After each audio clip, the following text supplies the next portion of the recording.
Meus amados irmãos, ontem nós tivemos o início de um tema aqui com jovens e adolescentes sobre pressões dos dias atuais, jovens, né? Aliás, o ser humano ele sofre pressões constantemente, né? E também, quando estivemos lá junto com a família do João, estávamos meditando, refletindo sobre vida, a nossa vida. Eu quero perguntar para você, como a sua vida está? Você que confessa Jesus Cristo, você que tem uma regularidade na leitura da palavra de Deus, você que tem o hábito de dobrar os seus joelhos e orar, você tem o hábito de ouvir conselhos, você tem o hábito de prestar atenção nas coisas espirituais. Como que esses dias você tem enfrentado os desafios, as pressões, as frustrações? Eu quero dizer que hoje eu quero falar sobre a melhor escolha que uma pessoa pode tomar diante de uma adversidade, diante de um conflito, diante de uma vitória, diante de um sucesso, diante de um fracasso. E eu quero contar aqui sobre a experiência de Deus. Deus, que nós vamos falar aqui, reflete sempre, que Deus sempre fez nos momentos mais difíceis da vida dele. Houve uma época, quando nós ainda não existíamos,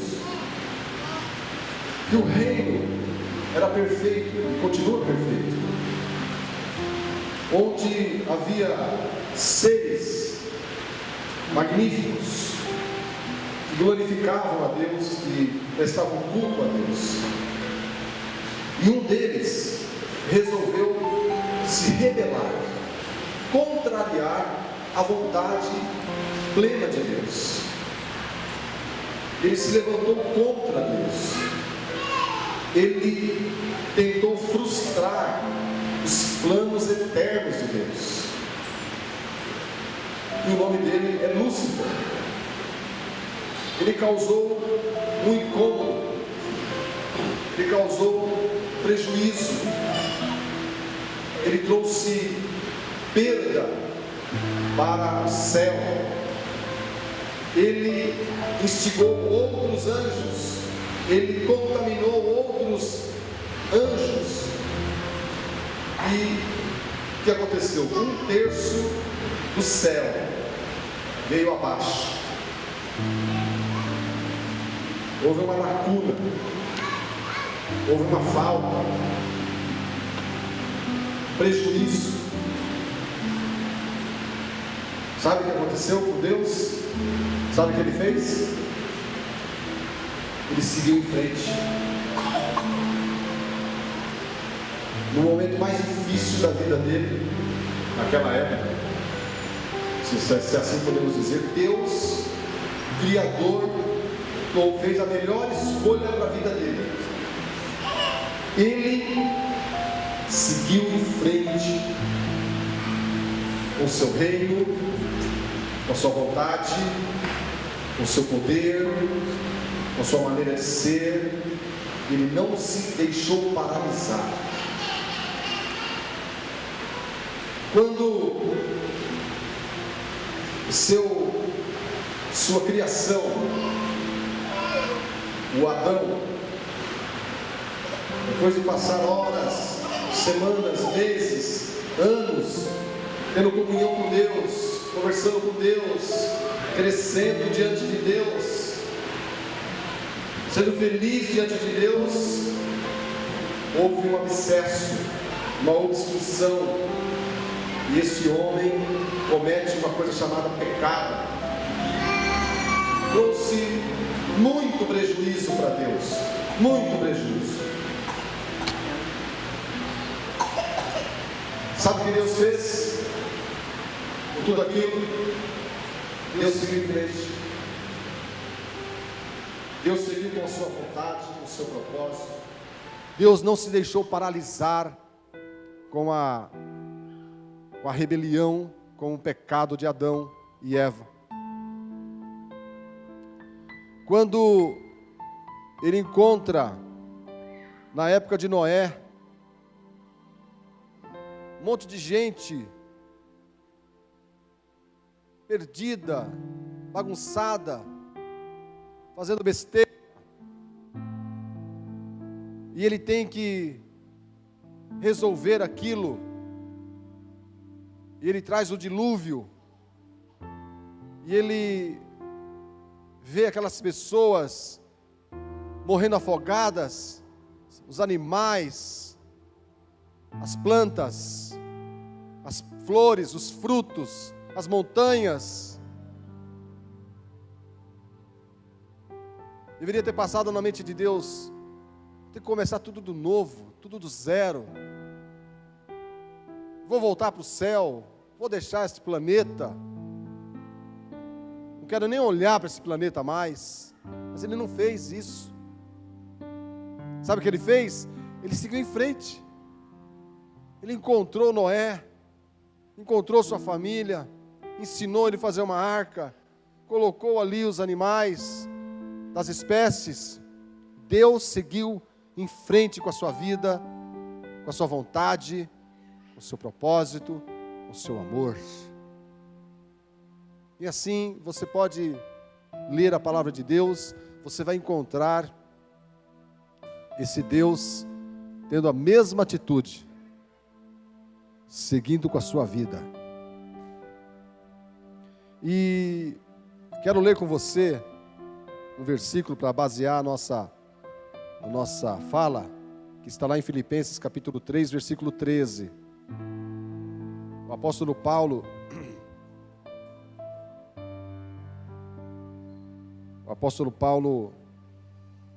e o pastor Carlos Alberto falou que essa igreja nasceu porque Paulo seguiu em frente. Paulo pregou o evangelho exatamente para o carcereiro.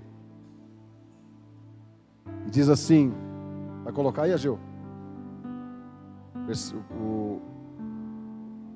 Filipenses 3,13 diz assim: irmãos, não penso que eu mesmo já o tenha alcançado, mas uma coisa faço.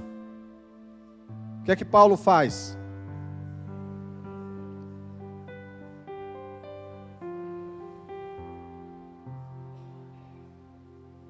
A gente pode ler, está aqui na frente, ó. A gente pode ler bem forte. Hein? Consegue ler aqui? No 3, 1, 2, 3.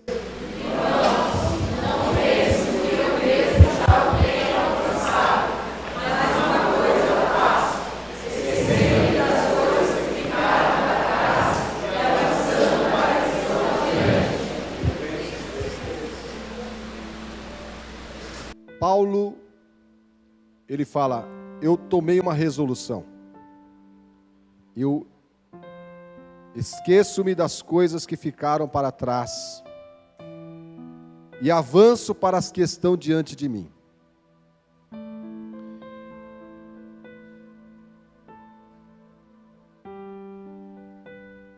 Fatos que tendem a nos parar, irmãos, preste atenção, que talvez você possa se localizar.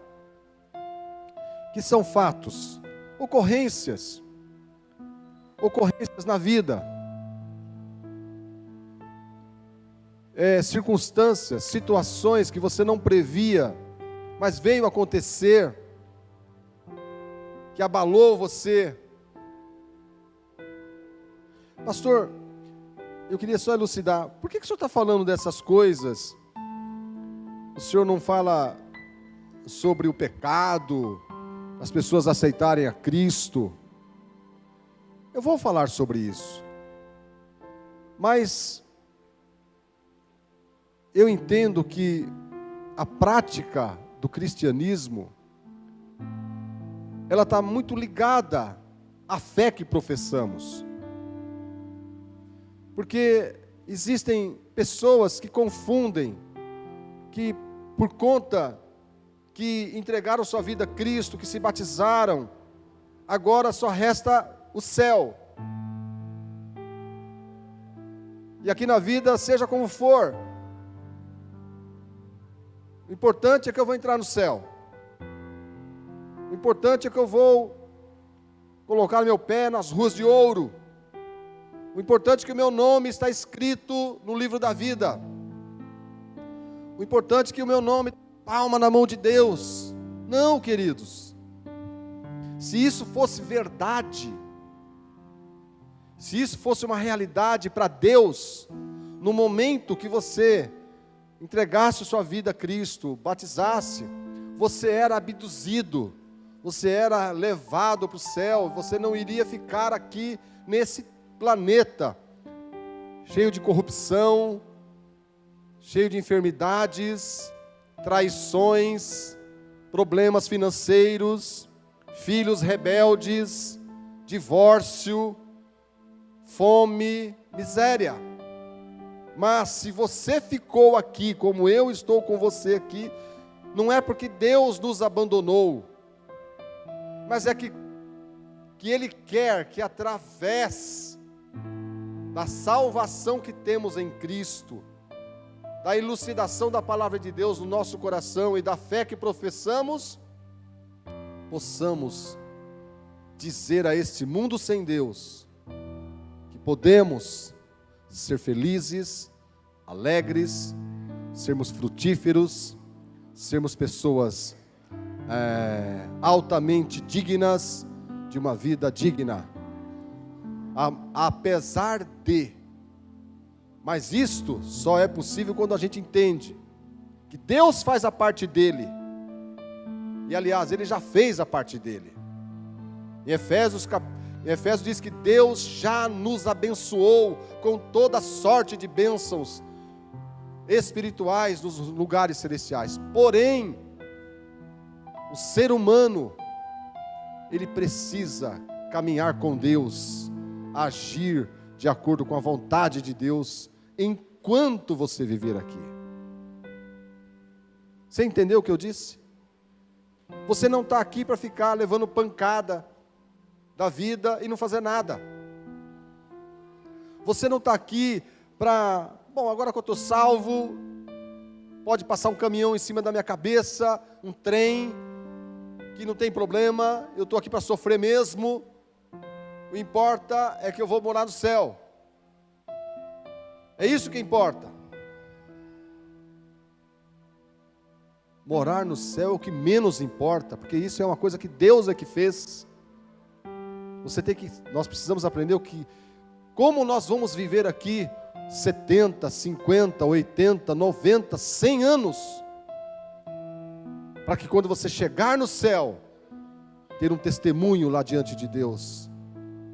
Como tem aquele cântico que eu gosto tanto de cantar, porém eu não sei toda a letra, é muito antigo, né? Quando chegar aquele dia e aos céus eu chegar, haverá uma multidão de irmãos esperando para me abraçar, e me perguntarão: como foi, irmão, que você chegou aqui? E falarei, e cantarei, e foi por causa de Jesus. Cada dia me sustentou. Então o apóstolo Paulo fala: eu me esqueço das coisas que para trás ficam. Ele está dizendo o seguinte: eu parei de orar, eu parei de ficar olhando no retrovisor.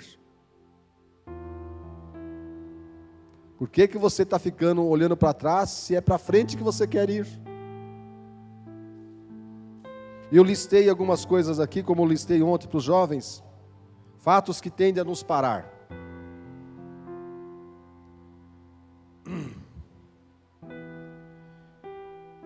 Frustrações. Frustração é um sentimento. Frustração é uma sensação. Você estuda para a prova, lá na faculdade, na escola. Você faz a prova. Na minha época não tinha gabarito. Aí você tem que ir lá, em algum lugar tem uma lista. E você vai procurar seu nome. E você não encontra o seu nome. Aquilo que você sente se chama frustração. E quando você vê seu nome lá no último, aquele sentimento, se o seu nome está lá no último, aquilo é uma frustração. Quando uma mulher, um casal se preparam para ter um filho, faz o tratamento, faz o acompanhamento médico, fala com o ginecologista, os dois estão ali se preparando. Passa o primeiro ano, primeiro mês, segundo mês, 10º mês, primeiro ano, 2 anos, 5 anos, 10 anos e não tem filhos. Aquele sentimento, quando um olha para o outro, aquele gosto amargo na boca, aquilo chama frustração. Quando você trabalha, dá o seu melhor, você se esforça, não chega atrasado no seu serviço, faz o seu melhor, ajuda todo mundo, e aí surge a vaga para você crescer na empresa, uma promoção, e aí chega no dia, e o nome do seu colega é que está na parede, não é o seu. Aquele sentimento, aquela sensação que você está ali no momento, aquilo chama frustração. Quem que já não passou por isso? São fatos da vida. Morte de alguém próximo. Morte.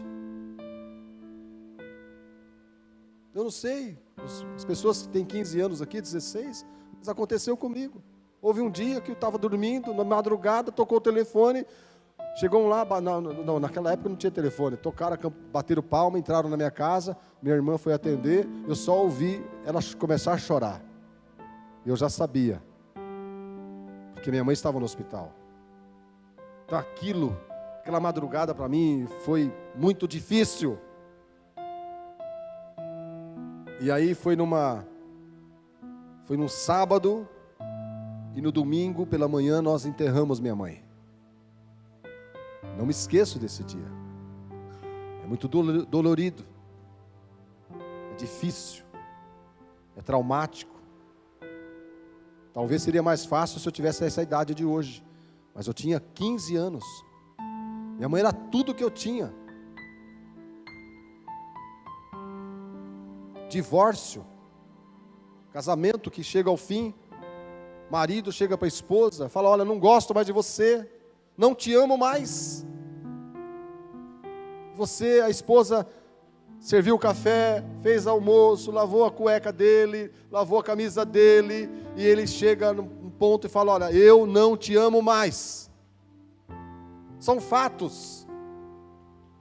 A mulher chega para o marido: olha, eu não aguento mais o seu cheiro, tenho nojo de você, não posso mais ficar perto de você. Você pensa que essas coisas são brincadeiras? São coisas que acontecem todos os dias, na vida de todo ser humano, de dentro da igreja, de fora da igreja. Desemprego. Você está lá, puxa, vou me aposentar, vou comprar minha casa, vou comprar um terreno. Você faz planos, chega um dia lá, você passa o dedo na digital lá e o negócio não funciona. É porque seu nome foi retirado da lista, do hall. Você perdeu seu espaço naquela empresa. Enfermidades. Não sei se você já desmaiou algum dia, mas é a coisa mais traumática para uma pessoa, o desmaio. Você fica perdido. O médico fala para você: olha, nós vamos ter que fazer uma bateria de exame para descobrir o que aconteceu. Enfermidade, você tem que ficar na fila, fazer um exame, exames muitas vezes difíceis. Você já ficou pelado na frente de uma enfermeira? E você não tem saída? O vexame, o medo. Acontece. E o que você vai fazer com isso? Essas coisas vão paralisar você? E a fé? E o nome de Jesus? E o sangue de Jesus que o crente tanto declara? Nessas horas é que Deus espera que nós nos pareçamos com Ele. Que quando Ele viu o seu filho sendo moído na cruz, sabe o que Deus fez? Deus não tirou o seu filho da cruz, Deus seguiu em frente com o seu propósito, porque Ele olhava lá na frente, uma multidão de filhos que iriam nascer através da morte de Jesus. Traições, não sei se você já lidou com traições, difícil. Eu tive um meio sócio, que um dia ele resolveu zerar a conta da empresa, me deixou sem nada, tive que contar com cesta básica, dos amigos, dos irmãos, e seguir em frente, começar de novo. Receber um não como resposta, um não como resposta de Deus. Você ora, você jejua, você espera, Deus é bom, Deus é amor, Deus sabe o que eu preciso, Deus vai fazer, Deus está comigo e tal, e aí Deus fala, não, não é para você.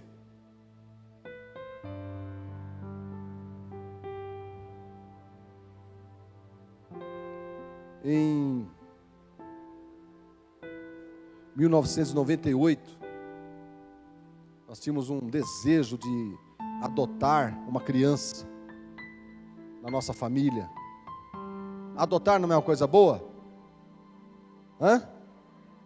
Faz bem. E surgiu uma recém-nascida, e o médico estava lá, o conselho tutelar, coisa tudo certo. A mãe, infelizmente, era usuária de drogas, não sabia nem quem era o pai, e caiu no nosso colo. A Rebeca, 4 dias recém-nascidas, com raquitismo intraútero. 24 horas depois, aparece um tio pleiteando a criança. E depois de 35 dias, tivemos que entregar lá no juiz. Apesar que eu fui com força policial, que eu não ia entregar de jeito nenhum. Foi um não muito grande na minha vida. Chorei que tatuí é pequeno, que acho que encharcou o tatuí inteiro. Mas sabe o que aconteceu? Eu tive que seguir em frente. Até hoje, quando eu lembro, tem uma música gospel que às vezes toca no rádio, toca lá em casa, eu acabo chorando, porque eu lembro dela. Eu dando uma madeira, eu trocando.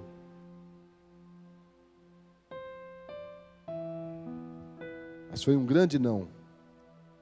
Eu poderia falar tantas listas, né? Se você abrir aí em 1 Samuel capítulo 12, aliás, 2 Samuel capítulo 12, você vai ver o exemplo de Davi. 2 Samuel capítulo 12.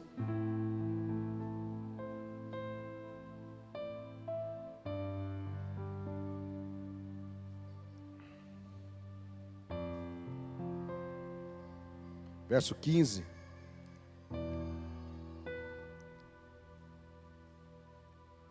Diz assim. Achou aí? Antigo Testamento, Velho Testamento, 2 Samuel.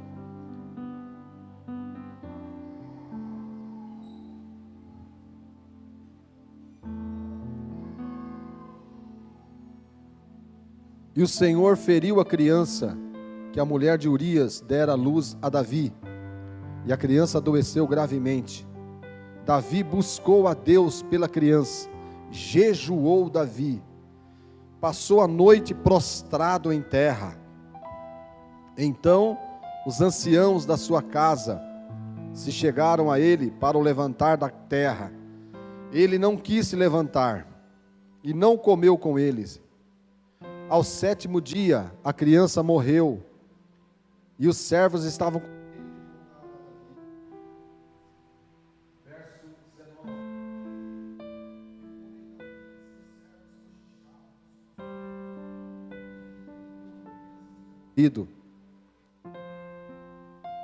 Perguntou: a criança morreu?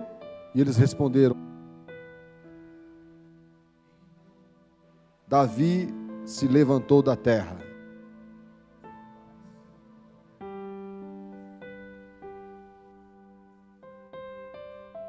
Lavou-se, ungiu-se, mudou de vestes, entrou na casa do Senhor e adorou. Depois veio para sua casa e pediu pão. Puseram-no diante dele e ele comeu. O versículo 20 é chave. Davi seguiu em frente. Tinha acabado de morrer seu filho. A perda era grande. Mas como ele era um homem temente a Deus, um homem que conhecia o coração de Deus, ele não foi orar a Deus e falar: por que que o Senhor feriu a criança? Por que que o Senhor permitiu isso? Eu estou com raiva de Deus. Eu já ouvi muitos crentes dizer para mim: pastor, eu estou com raiva de Deus. Estou com raiva de Deus porque meu marido foi embora. Estou com raiva de Deus porque eu perdi o emprego. Estou com raiva de Deus porque meu filho me abandonou. Estou com raiva de Deus porque as coisas não acontecem como eu estou orando. Talvez você já tenha ouvido alguém falar assim também. Pessoas ficam de bronca com Deus porque alguma coisa não dá certo. Não vou dar mais o meu dízimo porque eu não prospero. Eu dou meu dízimo e a minha vida não vai para frente. Eu dou minha oferta e eu não sou próspero. Eu vou na igreja e os problemas da minha casa só aumentam. Eu levanto de manhã, eu vou na igreja, eu faço isso, eu estudo com o pastor. Mas sabe o que o Davi fez? Eu quero aprender com esse homem. Ele seguiu em frente. Ele olhou para frente.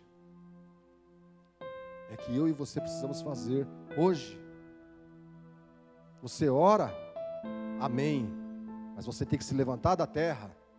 Você tem que se limpar, se lavar, se ungir, pentear seu cabelo, procurar outro emprego, ir na farmácia, comprar um remédio, falar com o médico e seguir em frente. Vai no juiz, assina o divórcio, vira as costas para essa pessoa que te abandonou e siga em frente.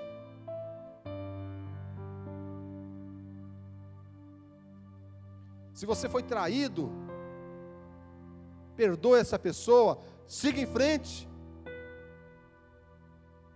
Se você fracassou, não fique olhando para o fracasso, para a nota que você tirou. Siga em frente.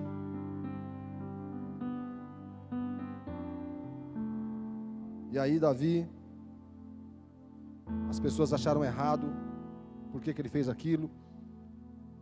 E ele falou assim: vivendo a criança, eu jejuei e eu chorei, porque eu esperava que Deus se compadecerá dela, ou de mim. Porém, agora que ela morreu, não tenho mais o que jejuar, não tenho mais o que orar. Quem sabe, ela não voltará para mim, mas eu vou até ela. Ou seja, ela não vai ressuscitar. Às vezes eu encontro pessoas amadas, que ficam jejuando para ter o marido de volta, para ter o emprego de volta, para ter o carro que perdeu, jejuando e orando para ter a casa que perdeu. Para com isso, segue em frente, trabalhe por coisas novas, trabalhe por situações novas.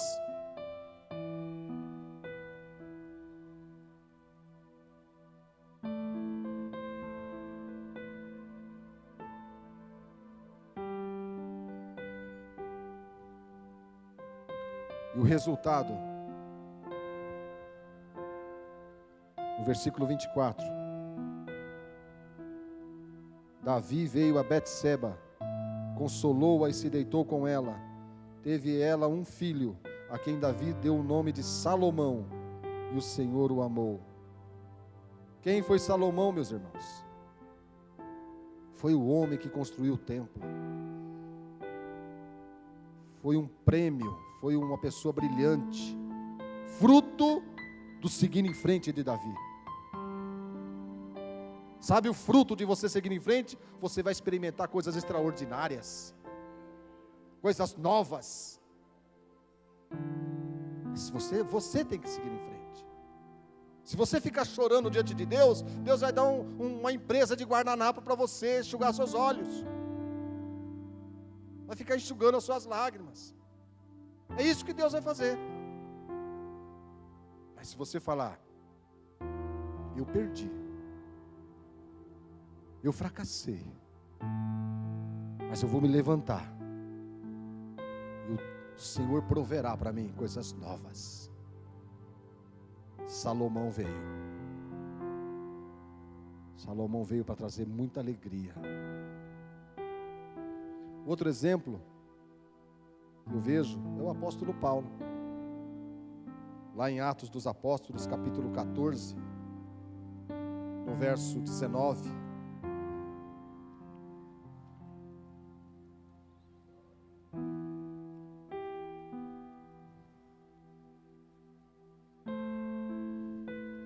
Atos 14.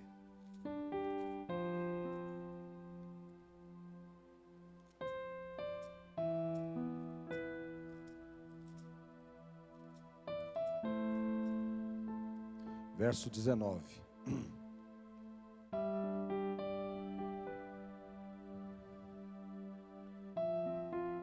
Fechou? Atos, Novo Testamento,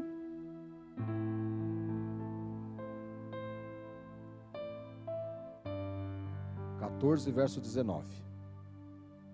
Sobrevieram, porém, judeus de Antioquia e Icônio, e instigando as multidões e apedrejando a Paulo, arrastaram-no para fora da cidade, dando-o por morto. Rodeando-o, porém, os discípulos, levantou-se,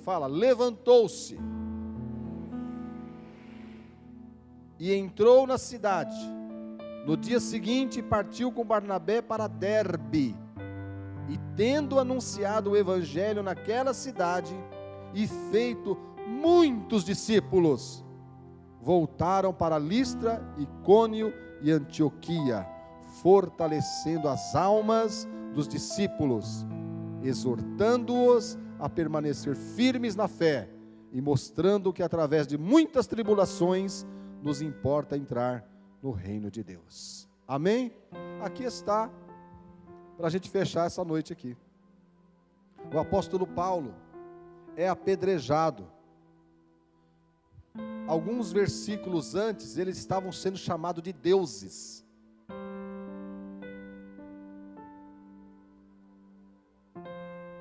Veio de forma inesperada um revés na vida deles. Você sabe o que é um revés? Você está lúcido, daqui a pouco você está doente, desmaiado no hospital. Esse é um revés.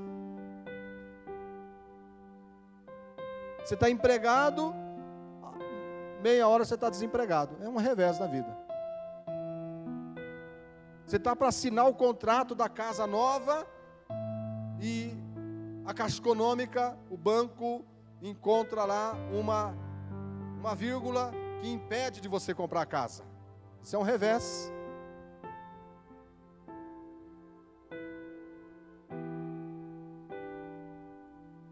Veio de forma inesperada um revés em sua vida, amor transformado em ódio, aceitação sendo transformada em rejeição.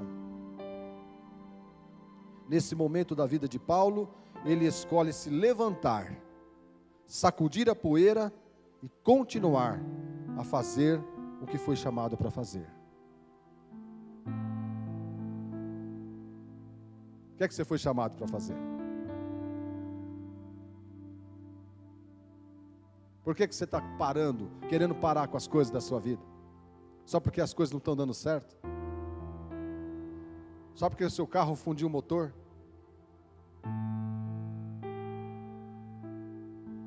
Só que você bateu o carro e não tem seguro, perdeu tudo? Isso é revés. Só porque tudo aquilo que você planejou não deu certo? Levante-se. Anime-se. É isso que Deus quer que você faça. Porque é isso que Deus faria no seu lugar. O Davi leu um texto aqui. Tende em vós o mesmo sentimento que esteve em Cristo Jesus. Se pareça com Jesus Cristo. Sabe o que Jesus disse na hora que ele estava na cruz? Todo mundo cuspindo nele, xingando ele. Perdoai, eles não sabem o que fazem. Jesus seguiu em frente. Jesus não ficou praguejando quem crucificou ele.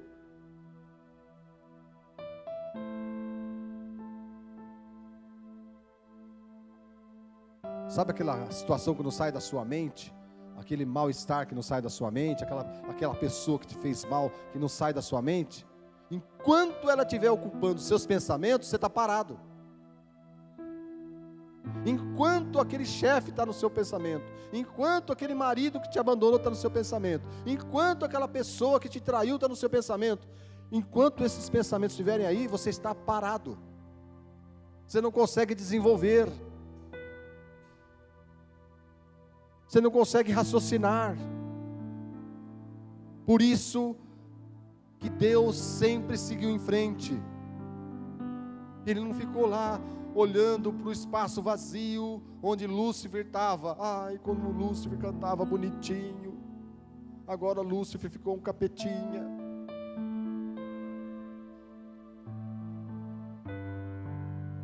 Sabe quem Deus colocou para louvar a Deus no lugar de Lúcifer? Você sabe quem Deus colocou no lugar de Lúcifer para louvar a Deus? A igreja. Lúcifer pensou que Deus ia ficar frustrado, triste, choroso. Deus já sabia que a igreja, a noiva, iria ocupar o lugar de adoração. Deus procura verdadeiros adoradores que o adorem em espírito e verdade. Eu e você vamos tocar as harpas, entoar os cânticos que anjos e serafins tocavam na eternidade, mas nós tomaremos o lugar deles, porque eles decidiram deixar a Deus.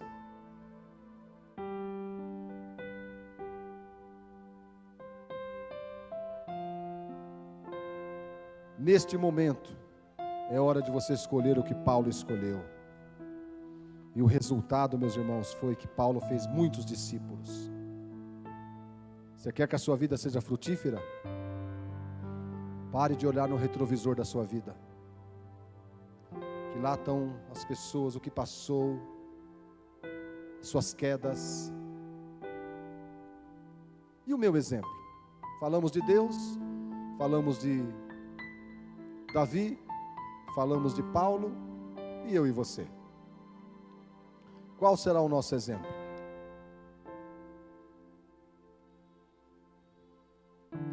Tem uma história, não é verdadeira, né? Mas ilustra bem. Uma mulher muito bonita, casada com um fazendeiro, camarada muito rico, moça nova, rapaz novo e tal, um casal feliz, e o rapaz caiu do cavalo e morreu. E aí ela amava muito o camarada, e lá na sala dela ela colocou o chapéu dele, colocou o reio que ele usava, colocou as botas dele, e colocou o negócio que ele colocava no cavalo, né? E passaram-se um tempo, né? A mãe dela falou: filha, né, Deus vai te dar um marido novo, vamos aceitar convites, né? Vamos chamar aqui a moçada. Então começou, aí chegava um, outro fazendeiro, ia lá, boa tarde, né? Tomar um café, deixava o rapaz na sala. Ele sentava na sala, o que ele via? O chapéu do cara, o reio do cara, o espora do cara, o fantasma do cara. Aí o café ficava amargo, o café ficava frio e não arrumava outro casamento. Até que a mãe falou: minha filha, tira esse chapéu daí, tira esse reio daí, tira essas botas daí, tira esse fantasma da sua vida. Isso não vai aparecer nada em ninguém novo aqui. Eu quero dizer, meu irmão, você tem a fé, você tem a palavra de Deus. Mas se você já ganhou milhões, milhares de reais no passado, mas agora você está ganhando reais. Se você já foi importante numa empresa e hoje você não é, tire esses títulos da sua frente, tire esses fantasmas, deixe Deus fazer algo novo na sua vida. Levante-se como Davi se levantou, siga em frente, levante-se como Paulo se levantou, siga em frente, que tem muitas coisas melhores para eu e você experimentar, esquecendo-me das coisas que para trás ficam, e avançando para aquelas que estão diante de mim, eu prossigo para o alvo, pelo prêmio da soberana vocação em Cristo Jesus. Amém? Esta é a palavra que eu queria deixar no seu coração, porque eu quero que você experimente o que Davi experimentou, o que Paulo experimentou, o que Deus experimentou. Mas é com muitas tribulações. Como pastor, uns anos atrás,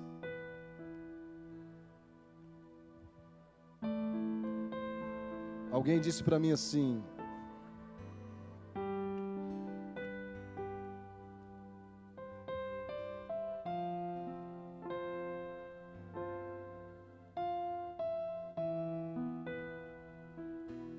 filho vai na balada, seu filho mais velho abandonou a igreja, então você não tem autoridade para ser pastor.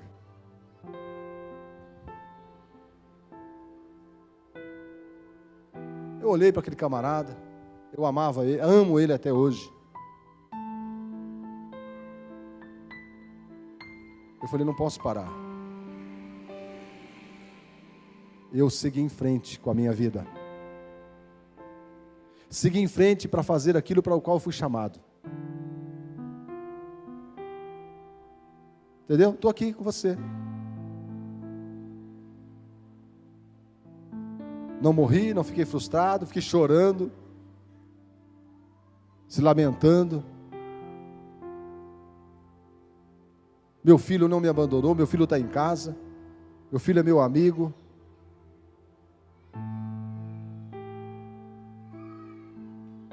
Vamos seguir em frente? Vamos ficar de pé.